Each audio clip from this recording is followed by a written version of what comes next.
కూడా మరొకసారి నా పేరు కిల్లో రాజన్, పాడేరు నియోజకవర్గ ఇన్ఛార్జిని, బీసీవై పార్టీ, అలాగే జిల్లా ఇన్ఛార్జిని. ఈరోజు గడుగుపల్లి గ్రామంలో సందర్శించడం జరిగింది. మొన్న మరి కరెంటు షాక్ తగిలి మరి ప్రాణాలు కోల్పోయినటువంటి కుటుంబాన్ని సందర్శించడం జరిగింది. ఈ గ్రామం మరి ఇంట్లో కరెంటు సక్రమంగా లేకపోవడం, స్తంభాలు అయితే ఇచ్చారు, వైరింగ్స్ కూడా ఇచ్చారు, కానీ ఇంటి లోపల సరైనటువంటి వైరింగ్స్ చేయకపోవడం వల్ల ఈ ప్రమాదం జరిగింది. ఎందుకంటే ఎలక్ట్రికల్ డిపార్ట్మెంట్ కూడా నిర్లక్ష్యం వహించిందని ఈ మరి సందర్భంగా అర్థమవుతుంది.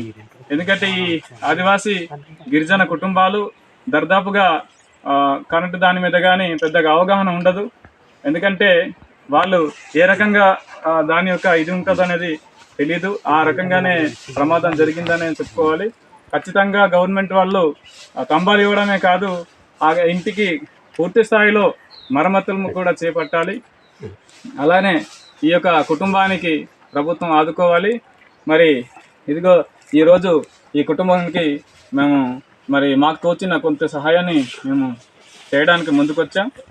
నిన్న ఎవరైతే ఇద్దరు పిల్లలు తల్లి చనిపోవడం జరిగింది. ఈ ఇద్దరు పిల్లలు ప్రజెంట్ మరి బ్రతికి ఉన్నారు, తండ్రి గారు ఉన్నారు. ఖచ్చితంగా ప్రభుత్వం వాళ్ళు ఈ పిల్లలకి భరోసా కల్పించాలి. వీళ్ళు చదువుకోవడానికి అన్ని రకాలుగా ప్రభుత్వమే నిధి చేకూర్చాలి.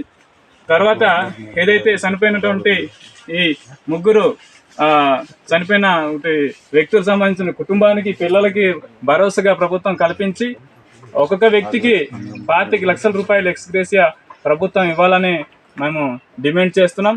ఖచ్చితంగా ప్రభుత్వాన్ని ఆదుకొని మరి కుటుంబాన్ని ఆదుకొని మరి ఇచ్చేయాలని చెప్పేసి సభాముఖంగా మేము డిప్యూటీ సీఎం గారికి, పవన్ కళ్యాణ్ గారికి మా 2 చేతులు జోడించి ఈ పిల్లల యొక్క భవిష్యత్తుని కాపాడాలని చెప్పేసి పవన్ అన్నకి రిక్వెస్ట్ చేస్తున్నాం. Thank you.